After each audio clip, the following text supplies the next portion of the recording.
요즘 어떠세요? 마트에 장을 보러 가셨나요? 계산대 앞에서 영수증을 받아들고 잠깐 멈칫하신 적 없으셨나요? 분명히 예전이랑 똑같이 샀는데 금액이 이상하게 크다는 느낌. 그 느낌 기분 탓이 아닙니다. 중동에서 전쟁이 났습니다. 미국과 이란의 충돌로 국제 유가가 단번에 30% 이상 뛰었습니다. 그 충격이 한국 주유소까지 오는 데는 채 한 달도 걸리지 않았습니다. 기름값이 오르면 물류비가 오르고 물류비가 오르면 마트 진열대 가격이 오릅니다.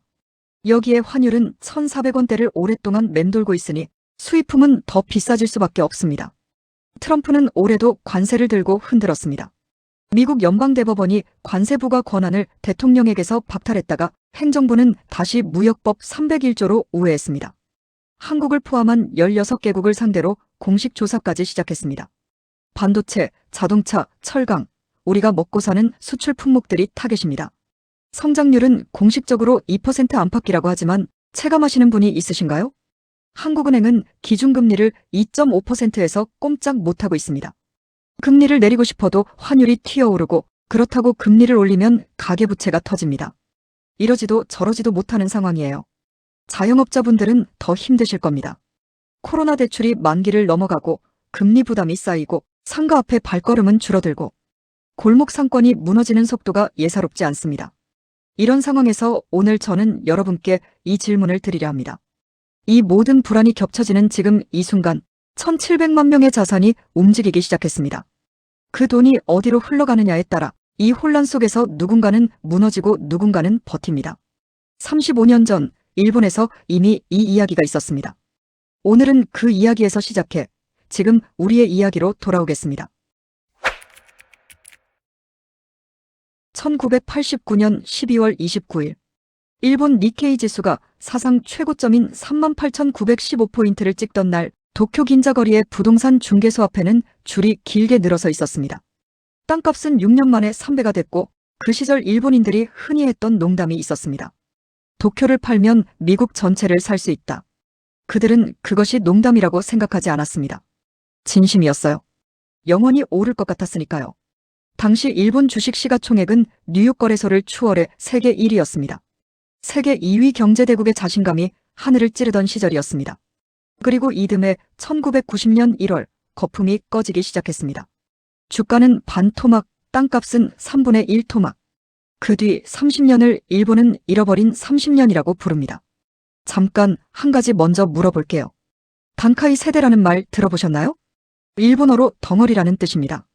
2차 세계대전이 끝난 직후인 1947만 1949년 사이에 태어난 일본의 베이비부머들을 부르는 말이에요. 우리나라로 치면 한국전쟁 이후 태어난 분들과 비슷한 세대입니다. 이 단카이 세대가 2000년대 초반에 은퇴를 시작하면서 일본에서 아무도 예측하지 못했던 일이 벌어졌습니다. 부동산에 집중되어 있던 거대한 자산이 한꺼번에 이동하기 시작한 겁니다. 어떤 그림이었을까요? 쉽게 설명드릴게요. 30년에서 40년 동안 도쿄에서 회사를 다니며 아파트를 하나 장만한 분이 은퇴를 했습니다. 자녀는 이미 독립했고 퇴직금은 생활비로 조금씩 줄어들고 있어요. 그런데 수중에 현금이 넉넉하지 않습니다. 자산의 대부분이 집 한 채에 묶여 있으니까요. 이분이 결국 선택하는 게 뭘까요? 집을 팝니다. 이런 결정을 하는 사람이 한 명, 두 명이 아니라 수백만 명이 비슷한 시기에 하게 된 겁니다. 그 결과가 어땠냐고요? 지방부터 무너졌습니다. 도쿄 외곽, 오사카 교외, 지방 소도시, 빈집이 생기기 시작했어요. 지금 일본의 빈집 비율이 13.8%입니다. 집 7채 중 한 채가 비어있다는 뜻이에요. 거리를 걷다 보면 창문이 다 막힌 집들이 줄지어 서 있는 풍경. 바로 그게 단카이 세대의 은퇴가 만들어낸 풍경입니다. 그런데 여기서 반전이 있습니다. 지방이 쓸쓸해지는 동안 도쿄는 오히려 살아났습니다. 지방에서 빠져나온 자산이 도쿄로 흘러들었거든요. 일자리와 인프라가 집중된 수도권으로 자산이 쏠리는 현상. 이걸 경제학에서는 자본에 집중화라고 합니다. 돈은 항상 더 안전하고 수익이 높은 곳으로 흐르게 되어 있으니까요. 그래서 오늘 도쿄 맨션 지수는 2025년 기준 전년 대비 7.1% 올랐습니다. 잃어버린 30년 동안에도 도쿄 핵심지는 살아남았습니다. 자, 이 이야기를 머릿속에 담아두시고요. 이제 현재로 옵니다. 한국의 베이비부머는 1955년부터 1974년 사이에 태어난 분들입니다. 약 1,700만 명. 전체 인구의 33%, 즉 국민 3명 중 1명이 2세대입니다. 한국은행이 발표한 보고서에 따르면 2024년부터 2차 베이비 부머인 1964년에서 1974년생 약 954만 명이 법정 은퇴 연령에 진입하기 시작했습니다. 앞으로 11년에 걸쳐 순차적으로 노동시장을 떠나게 됩니다. 이게 어느 정도 규모냐면 매년 전국 4년제 대학 졸업자 전체보다 많은 인원이 노동시장에서 빠져나가는 겁니다. 그런데 잠깐, 지금 이 영상을 보고 계신 분들 중에 해당되는 분이 많으실 겁니다. 아니면 부모님이 2세대이시거나 형제자매가 2세대이시거나 그만큼 우리 삶과 가장 가까운 이야기입니다. 이분들의 자산 구조를 한번 살펴볼게요. 60대 이상 가구가 보유한 자산 중 부동산이 몇 %인지 아세요? 79%입니다. 10억짜리 자산을 가진 분이라면 그중 7억 9천만 원이 부동산에 묶여 있다는 뜻이에요. 한국은행 표현을 빌리면 이렇습니다. 집 부자 현금 거지. 조금 거칠게 들릴 수 있지만 이게 현실입니다. 10억짜리 아파트를 갖고 계셔도 당장 병원비가 생기거나 자녀에게 전세 보증금을 도와줘야 할 때 현금이 없으면 곤란하잖아요.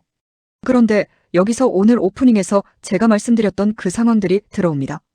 유가가 뛰었습니다. 중동발 충격으로 생활물가가 올랐고 환율이 1,400원대를 유지하면서 수입 물가도 덩달아 올랐어요.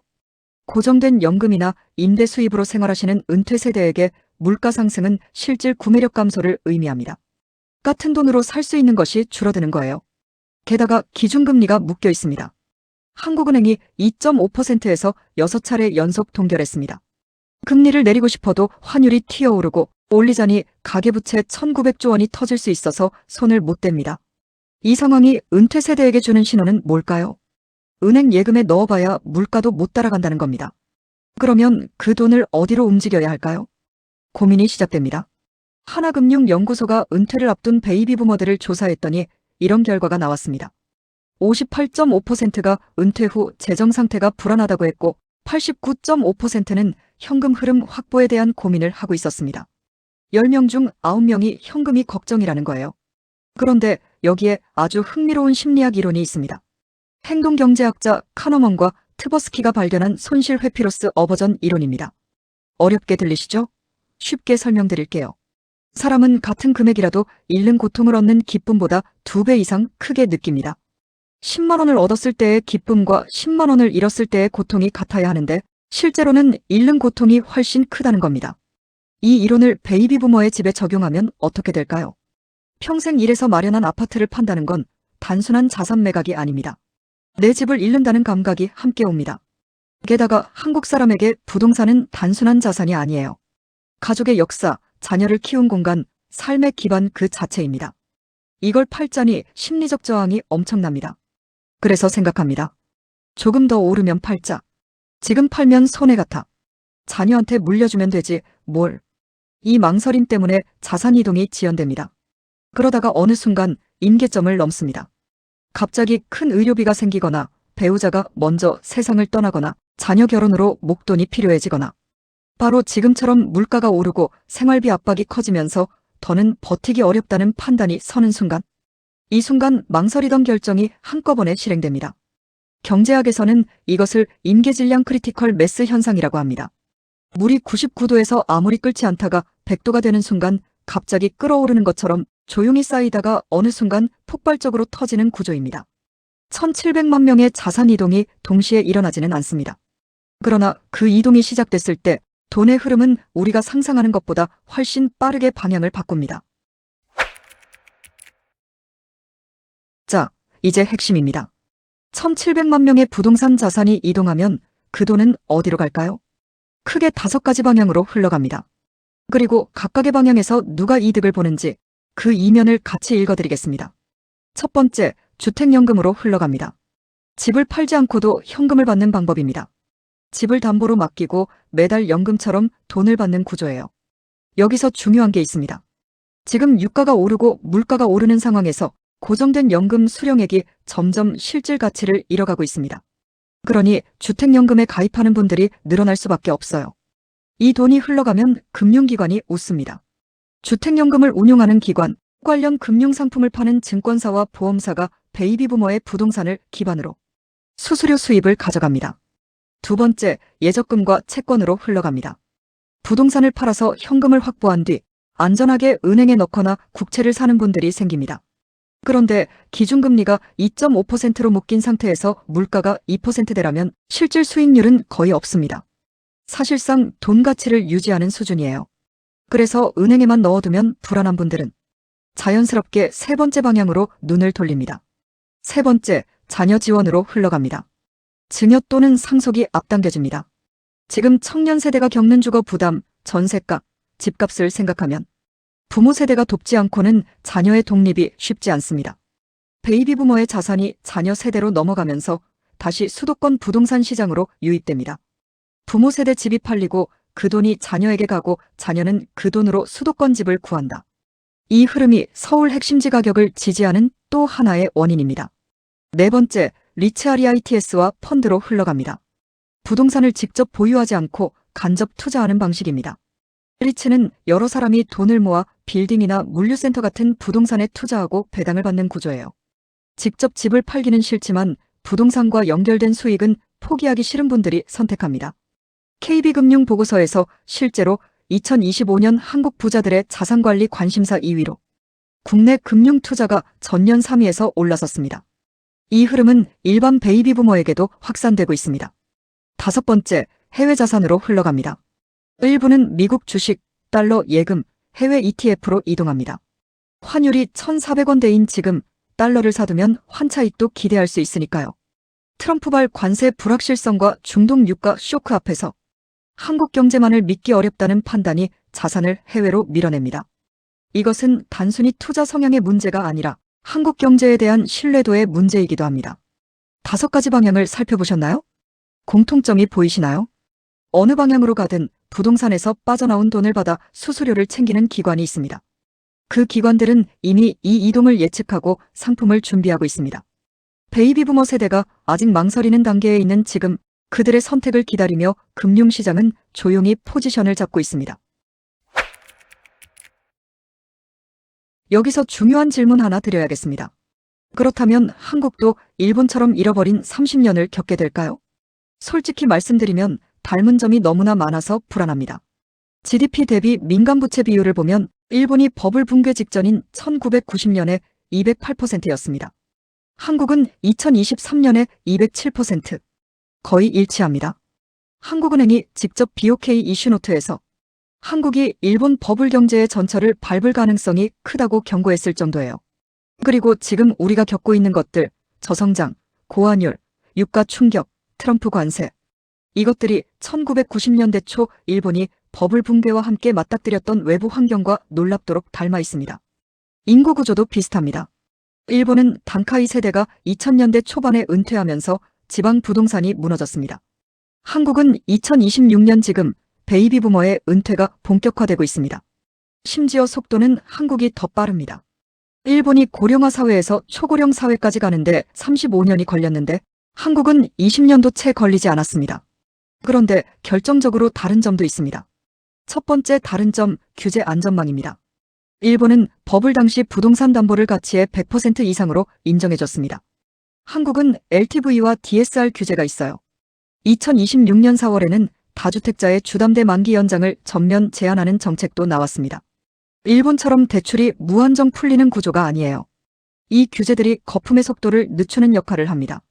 다만 역설적이게도 이 규제 때문에 현금을 가진 사람과 대출이 필요한 사람 사이의 격차가 더 벌어집니다. 두 번째 다른 점, 수도권 집중 수요입니다. 일본 지방은 인구가 자연 감소하면서 수요 자체가 사라졌습니다. 한국은 달라요. 전국적으로는 인구가 줄어도 서울, 경기, 인천 수도권으로의 집중은 오히려 강화되고 있습니다. 일자리, 교육, 의료, 문화, 이 모든 것이 수도권에 몰려 있으니 수도권 핵심 지역의 수요는 유지될 가능성이 높습니다. 그래서 시나리오를 이렇게 정리할 수 있습니다. 일본식 전국적 붕괴보다는 수도권과 지방의 극단적 양극화가 더 현실적인 그림입니다. 지금 이 양극화는 이미 시작됐습니다. 지방 부동산 경기 부진이 지속되면서 건설 투자 회복이 지체되고 수도권만 오르는 현상. KDI와 한국은행이 모두 같은 방향을 가리키고 있습니다. 반도체는 잘 나가지만 지방 제조업과 건설은 다른 이야기를 하고 있어요. 자, 오늘 이야기를 정리해드리겠습니다. 우리는 오늘 굉장히 많은 것들이 한꺼번에 쏟아지는 시대를 살고 있습니다. 유가 충격, 관세 불안, 고환율, 내수 침체, 그리고 정치적 불확실성까지. 이런 상황에서 정신이 없으면 나무 하나하나만 보다가 숲을 놓칩니다. 오늘 제가 드리고 싶었던 이야기의 핵심은 이겁니다. 지금 눈앞에 보이는 소란들, 물가, 환율, 관세, 이것들이 단기적인 충격이라면 1700만 명의 자산 이동은 앞으로 10년에서 20년에 걸쳐 진행될 구조적 흐름입니다. 단기 충격에 흔들리다 보면 구조적 흐름을 놓칩니다. 35년 전 도쿄에서 단카이 세대의 자산이 움직이기 시작했을 때 대부분의 사람들은 그게 어떤 의미인지 몰랐습니다. 지방부터 조용히 비어갔고 수십 년이 지나서야 그것이 얼마나 큰 변화였는지 알게 됐습니다. 지금 한국에서 1700만 명의 자산이 움직이기 시작했습니다. 일부는 이미 움직이고 있고 나머지는 임계점을 기다리고 있습니다. 이 흐름 속에서 여러분께 세 가지 질문을 드리고 싶습니다. 내 자산은 부동산과 금융의 비율이 어떻게 되어 있나요? 79% 부동산이라면 유동성 위기에 대비할 현금이 얼마나 있는지 점검해 보세요.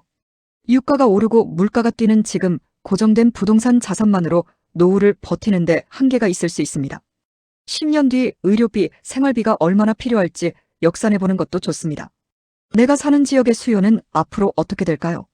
수도권 핵심지인지 지방 중소도시인지에 따라 자산 방어 전략이 달라집니다. 일본의 지방 도시가 30년 만에 어떻게 됐는지를 보면 지금 어디에 자산을 두는 게 맞는지 힌트가 보입니다. 이 돈의 흐름에서 수혜를 보는 쪽은 어디인지 알고 계신가요?